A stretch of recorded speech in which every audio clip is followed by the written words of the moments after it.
Good morning, everybody. Welcome to the Mobile Theatre sponsored by Sitecore. My name is Matt. I'm going to be hosting the sessions throughout the day. Next up, we have Lindsay Herbert. Lindsay is Head of Digital at Precedent and is going to be talking to us today about how to put a mobile-first strategy into place for a brand. So over to you, Lindsay. Okay. Hi, everyone. So I'm going to try to stand a little bit away from the podium, I think, to try to get some energy into the room. It's been a sleepy morning so far, myself included, watching a lot of interesting talks, but there's that sense of it. I think with the white noise in the room, you start to get lulled into a bit of submission, so hopefully we can get some energy back in. Just to explain a little bit about me, basically I'm not actually a salesperson. I head up major projects at Precedent, so right now we're working on a big integration piece, platform rebuild for British Heart Foundation. For David Lloyd Leisure, we're about to launch a new website, and we work across a really wide range of sectors and businesses, I think what all those projects have in common is that they're usually underpinned by a major website rebuild. So that's kind of our bread and butter, building giant websites. But then also the strategic thinking behind them. And because all of those big giant websites need to operate across a number of different channels, we do a lot of work with mobile, a lot of work with social media, so you'll see elements of some of the projects that we've done, in addition to some of the best practice stuff just from around the world, talking about a mobile-first strategy. So to give a little background on Precedent, we've got 5 different areas of expertise. We've got 6 offices around the world, our newest being in Hong Kong, and I get to go for the first time in January, so I'm very excited about that. And we comprise of 135 experts, and we've been around for 24 years. And that's all I'm going to say about Precedent, because I want the focus of this talk to really be about mobile and how we can start using mobile better and incorporating it into those big giant websites, our big marketing platforms, all those other activities that we're doing, because we have to allow for these new channels to work in tandem with those existing big platforms that we're already running. Just a few of the clients that we work with, and that idea that everything that we do is underpinned by meaningful ideas. This remote doesn't work very well, so I'm going to have to keep throwing it behind myself. If you're interested in any more of the information that I'm going to be talking about today, we actually have produced 3 different white papers on mobile. And again, these aren't sales pieces. These are research papers about best practice with mobile. And you can request free copies of these reports on the Precedent website. So, bit of an agenda for today. I'm going to talk about the changing landscape and the trends and that sort of thing, and what we're looking at now in terms of the technological landscape. Then, what are the options for mobile? So we get asked a lot of questions about, what's best? Is it to do a mobile site? Is it to do responsive? Is it to do a hybrid app, a native app? What about feeds? How does that work in? This is basically where I'm going to be explaining why you would want to choose one over the other. There are drawbacks and there are pros for each one of those approaches, and it's important to decide based on what it actually you want that thing to achieve, what the optimum approach is going to be for your mobile technology. Next is on making it happen, and then considering the future, so what's coming up for 2014. So a changing world, we now know that we're talking about multiple platforms, so it's not just the desktop anymore, it's also your smart TV, your tablet, your phone. The other thing about mobile specifically is in terms of operating systems, depending on where your target audience is, you might actually not be looking at just Apple. You might be looking at more Android. For example, in Asia, the penetration for the Apple operating system is actually quite small. So those are some of the other changing world considerations. We've got a bit of a trend graph here, plotting out introductions of things like the iPad 2 launch or Netflix and stuff becoming platform neutral. But some of these key things that I wanted to highlight for you are you got blips on the radar like Google Glass, and everybody wondering what's going to happen with something like Google Glass. Is it going to be a flop? Is it going to stay? And what's interesting about Google Glass is that it actually overshadows some of the bigger, more important trends that actually are having an immediate effect. So for example, tablets. Everyone is just kind of like, oh, tablets, yeah, whatever. What's interesting about tablets is that people buy more stuff on a tablet than they do on any other device. And so the fact that more people are buying tablets, in fact, this is the uptake of tablets marked between 1995 and 2013. So you can see desktops took a long time, notebooks took a long time, tablets, bam, instantly people buying them. And of course the reason for that is that they're pretty darn cheap, £100 for a tablet. I don't know if you guys heard about the case study for Domino's Pizza, but Domino's Pizza decided to do a tablet-specific app, and they included a lot of upsells in that app. So, add some breadsticks, add some toppings, that sort of thing. And just through upsells alone, the tablet app paid for itself in 1 week. Not through the sale of pizzas, the sale of the upsells paid for the tablet app. So this is one of those trends. Yeah, Google Glass, that's nice. Tablets are already here. Everyone's already got them, and they're using them to buy stuff. So what are your options then? The first thing we need to remember is taking the time to understand the user's behavior and the context around them. So for example, with a mobile phone, we're really distracted by our mobile phones. We consider them to be a very personal item, and when we're using a mobile phone, we're goal-driven. We're answering a text message, falling into a water fountain. So, if you're targeting that mobile user, things like short bursts of activity. You're having to craft that user journey so that you can get to your goal within 3 steps, not 5, because they don't have the time to do it. They can be network restricted or time poor, always with that goal driven. But the other important thing is they love their phone. We love our phone, and we consider it a personal intrusion. If we receive a marketing message on it that we didn't ask for, if we get a text message or something that we feel is unsolicited, it feels like more of an intrusion than getting junk email. So that's the other important thing to remember. We will tell others of a good experience, and we need a simple, uncomplicated interface if we're going to do something with just our thumbs. So the next thing to remember is taking the opportunity to innovate in terms of design and function. So I mentioned this before, we don't have 5 steps, we have 3 steps. If there are 10 steps, reducing them to 5. We can't just follow the web. A good example of that is we developed a mobile app for Tesco Compare, which is insurance. And Tesco basically came to us and they said, you can't sell insurance on a mobile phone. There are too many steps, there are too many questions we have to ask the person. It's not a good mobile experience. And so we said, okay, well, let's think about the user behavior and context. You're trying to sell them travel insurance.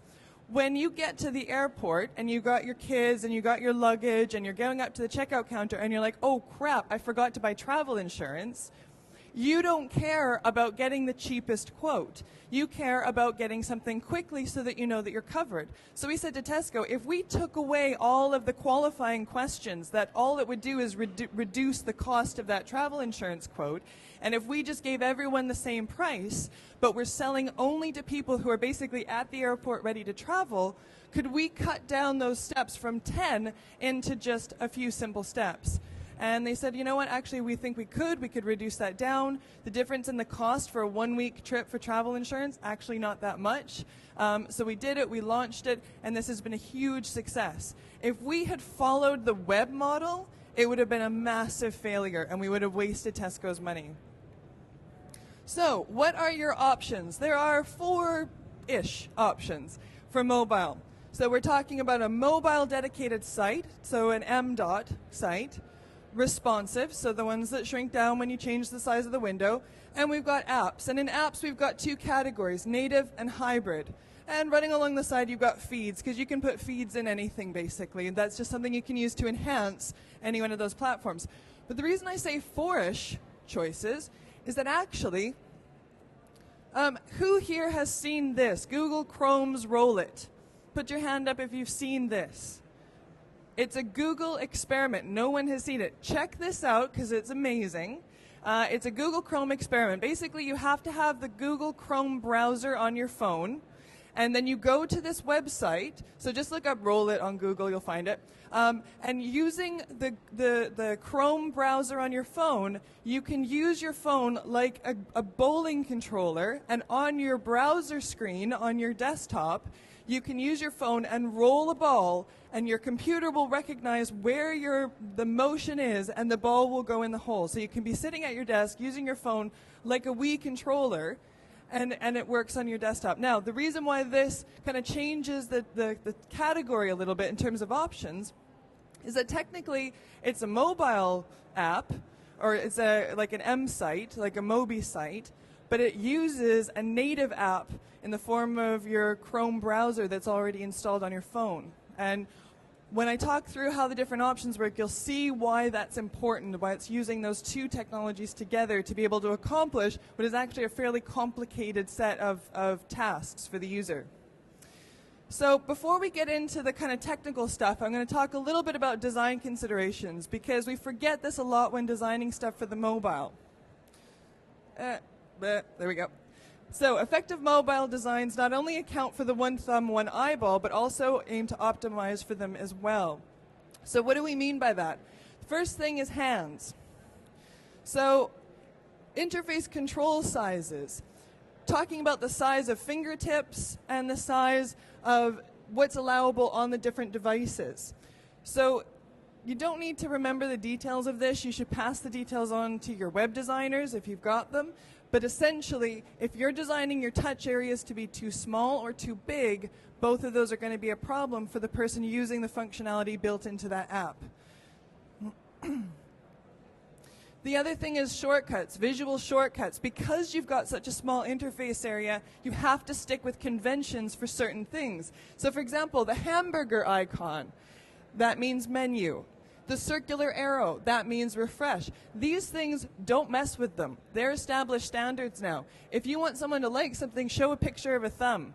Thank you, Facebook, but don't mess with that, because those conventions have become conventions so quickly for a reason. You've got such a small space to work with. Now this is an interesting one. For me specifically, because I am a left-handed person. Who else here is left-handed? Stick your hand up.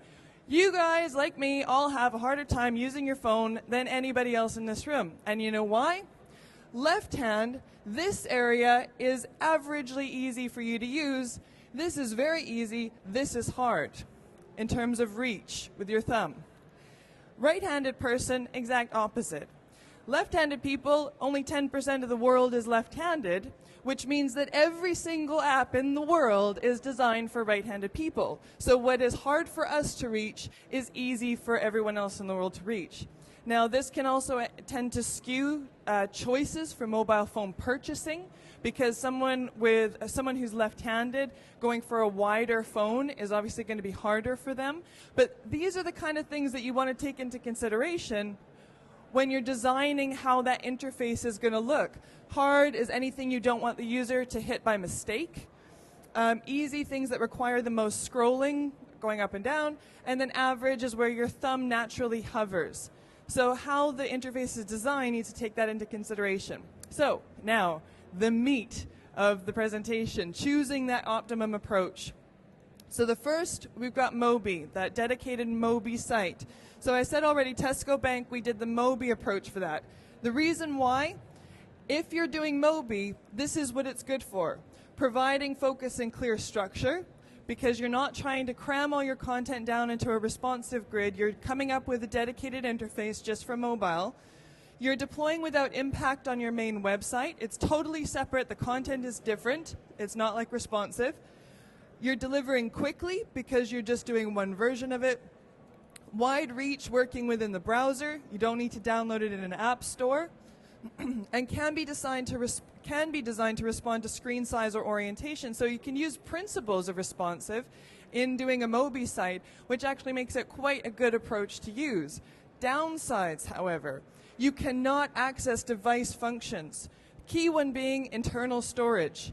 You can get a little bit of storage if you build it in HTML5 using caching, but it's really limited in terms of what the phone is able to hold in it, so you have to have an internet connection. User interface needs to be more simplistic because obviously you're trying to reach lots of different platforms, lots of different phones, and then it's slower than a native or a hybrid app. So if you were going to do something cool or like a game or something like that, you would not want to go with Mobi because it's going to be slower. Next type, responsive. So we built the Monash University website, biggest university in Australia. We built their whole website so that it can be responsive. One of the main reasons for doing that is because they have a lot of international audiences. A lot of international people will use a mobile phone as their only means of accessing the web. So having everything accessible on a mobile phone and having that content being able to resize for such a heavy content-rich website was really important.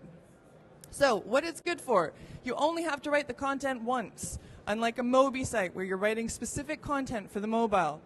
Easy updates and maintenance, and the experience stays consistent for all users across all devices and platforms. Great. However, one size fits all means that it can't cater well for different user behaviors and contexts. This is serving up everything onto the phone, which means you're not simplifying down the number of steps, you're not making a catered approach for that user on their mobile, you're just giving them everything. And then the same drawbacks for Mobi also apply here in terms of slowness, and you can't do things that you can't access any of the device functions on the phone, that sort of thing. So responsive, the criticism of it, it's cheap, but degrading to reuse content and design across diverging media forms like print versus online or desktop versus mobile. Superior UX requires tight platform integration. So that's Jakob Nielsen, usability expert guy you probably heard of before. So some people love responsive, and some people hate it with a passion. And it's very trendy right now to do everything responsive, but it's not necessarily right for every audience and every business. One that we did use it for that worked really well in terms of a campaign was actually we did a campaign for Cardiff University where we had content that was going to be constantly changing, and we were driving students to do different actions at different critical points. If we hadn't done that responsive, it wouldn't have worked because of that quick program of releasing lots of content. But when we designed it knowing that a lot of people would be accessing it on a mobile or a tablet, so we stripped down the number of steps right from the beginning. So we almost did from a mobile up approach rather than desktop down. Next type of app, hybrid app. This is something that people don't really know a lot about. Basically a hybrid app, like this one that we did for Perth Arena, what it's good for is it lets you develop to many devices. So you're building what's like a native app, but you're developing it in one code, and then you're using what's called a framework to translate that code for the different devices. You have to still put it through an app store. It still has the same restrictions. You still have to pass the permissions for Apple, all that sort of thing. But essentially, you're developing once, you're releasing to many. So you can access some device features like internal storage, so that's a bonus. And you've got better offline use, of course, thanks to that internal storage. However, not as fast as a native app. You still are going to have those restrictions. You cannot access all of the device functions either. It's dependent on the phone and exactly what you're doing and what framework you're using. Has to be downloaded from the App Store, so that's a big barrier in itself, and will not be a rich interface because you're doing a one-size-fits-all for lots of different devices. Here are some of the different frameworks you may have heard of. So for example, PhoneGap is a very popular one. I think the Perth Arena one might have used PhoneGap actually. But these are basically the middleware kind of technology that takes your code and translates it for the different devices. That's how hybrid apps work. Native apps. So something that we probably feel we know a lot more about. Here's a native app that we did for Tiki Coffee, where you have a little character and he dances on your cup and it uses the accelerometer and you can chuck him about and all that sort of thing. And it tied into a big campaign that we did. So what a native app is good for? Fastest speeds. We do not want to be having a little talking guy doing it slowly and in a jittery kind of way, so that had to be a native app. Richest possible user interface. It's totally customized. This one was iPhone only, so totally customized for that. Can easily access every feature of the device because it's written for that device, and it's got the best offline usage for that reason. Bad things about it. Needs to be developed for every device type, which is expensive. Data is a key consideration as well, because if you want lots of things to work offline, that app is getting bigger and bigger and bigger, and who really wants to download an app that's going to take up like 15 megabytes and what have you on their phone? Updates need to be rolled out for each type, so the maintenance is difficult.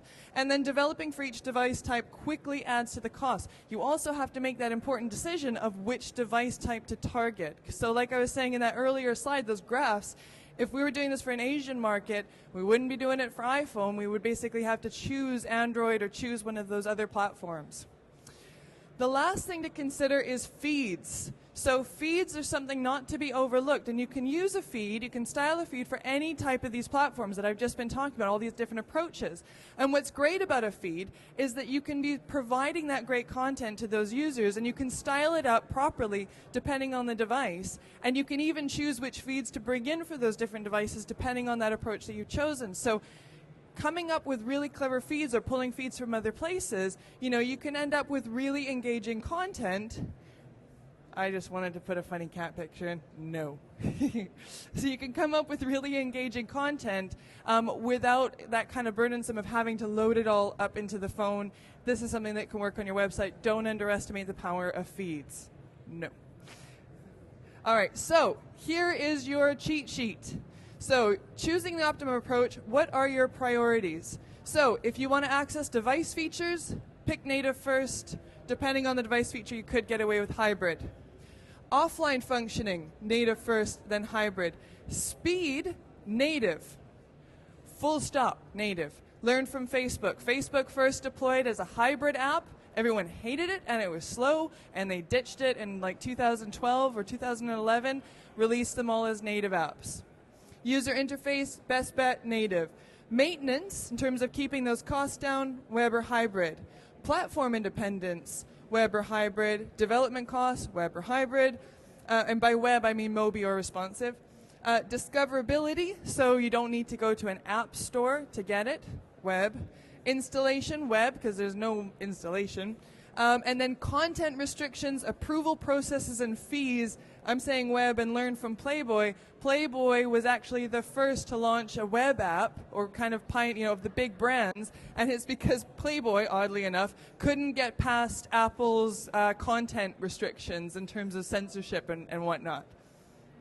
So, making it happen. And actually, how am I doing for time? Do I got a time thing? Yeah, I got about 5 minutes. Good. Okay, so making it happen. You can take a mobile-first approach, which is what we did for Cardiff University, where we planned everything on a small scale and then scaled it up as we got to the bigger platforms. Or typically, you're going to be going from an adapting content. So you've already got a big, beefy website. You're scaling it back to get it to just that core nucleus of content that's going to work on a mobile phone. Either way, the most important thing, and I keep saying this over and over again, don't just follow the web. Reduce the number of steps. Good example of that, here is the user interface flow for Tesco Bank, that app I talked to you guys about. And we worked through it in great detail, cutting out steps, trimming it down so that a user is never going to have to see all these screens. They're going to see a key screen depending on which choice they use. It's a complex thing to map out to reduce those choices. You compare that to, say, the Just Giving app. Just Giving, in order to just give £5, you have to go through all of these screens. And it's like, put in your address, do this, do this, do this. All Just Giving had to do was switch it to text this number to give £5, and I wouldn't have to go through all that rigmarole. So that's another thing to consider as well. Is first, your UI, so your user interface and the flow. Second, should you even be doing an app? This should be mobile texting to donate. This is ridiculous. So the question then, in terms of resource and process, the more channels I run, the more resources I'll need, right? Yes, absolutely. And the more planning and the more expertise you need in-house and all this sorts of things. People have this habit of just chucking channels out there, and we'll have a Google Plus profile, and we'll have an app, and we'll do this, and none of it's managed, none of it's bringing in any return, and eventually the bubble bursts. So you have to do some careful planning around this. You know, there are some key things about developing quickly and pushing stuff out, but if you don't have a roadmap, you are at risk of just hemorrhaging money in every direction. So considering the future very quickly, this is quite a cool thing. I'm putting this thing, remember, it's a phone. So when you're thinking about what a person can do in terms of an app or a mobile experience, this is something that's been released in China. And basically you stand on the street and you use this app and you'd say, I'm standing on this street and I need a taxi now, please. And the app sends it out to all the local taxi providers. And then someone will reply and say, okay, I'm just around the corner, I'll come pick you up. You know, so speaking into the phone and then getting a voice response back and then that car actually being sent to you, that's a clever app. We have this thing in Precedent called Precedent Labs where we look at things like, you know, how to address bigger problems, or especially if lots of different clients are coming to us with the same question or the same brief, how we can address it for some of the new technology that's coming out. So for example, everyone wanted an events app.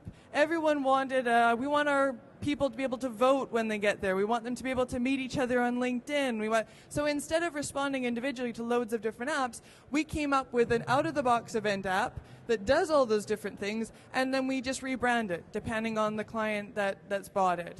You know, so these are the types of things that we're churning out to try to simplify some of those problems that we're all facing.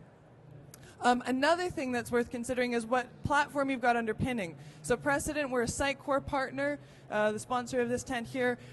British Heart Foundation, we're building in Sitecore, and part of the reason for that is that they had such strict mobile requirements and high levels of mobile functionality that being able to use Sitecore and have everything being managed on one platform and the clever tools that you can use to produce those different mobile versions and etc. was the right choice. So looking at your underpinning system can sometimes help to answer some of those longer term roadmap sort of questions.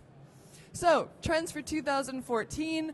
We got our mobile payments, our e-wallets, something that we are so far behind the rest of the world in right now when you compare us to Asia.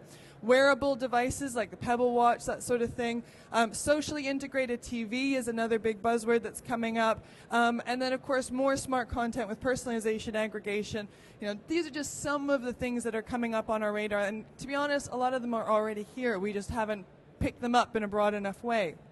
Most importantly, though, is that idea of don't disappoint or be afraid to innovate. You have to do things quickly. You have to apply, review, refine. One of the earlier speakers made an excellent point, which is that everyone spends all their budget right up until launch, when it's usually that part just after launch and the 6 months afterwards that you get all the valuable insights that lets you refine and redeploy or make changes and redeploy that actually make that thing really useful. We don't, in many ways, know how people are going to use a lot of this stuff because it's so new. So you kind of have to launch it, see, and then tweak it, and then launch again.